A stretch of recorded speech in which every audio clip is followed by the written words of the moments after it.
Joseph विजय,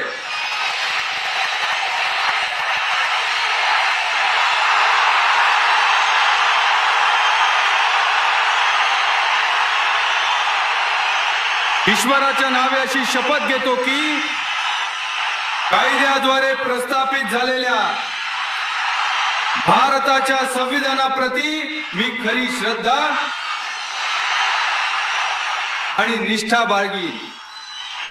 मी भारताचे सार्वभौमत्व आणि अखंडता अबाधित राखीन. तामिळनाडू राज्याचा मुख्यमंत्री म्हणून मी माझी कर्तव्ये सत्याने, शुद्ध बुद्धीने आणि पूर्ण निष्ठेने पार पाडीन. संविधानानुसार आणि कायद्यानुसार मी कोणाच्याही भयाशिवाय, कोणाचाही उपकार न मानता आणि कोणत्याही द्वेषाशिवाय सर्व लोकांशी न्यायपूर्ण वागेन अशी मी ईश्वरासाक्ष शपथ घेतो.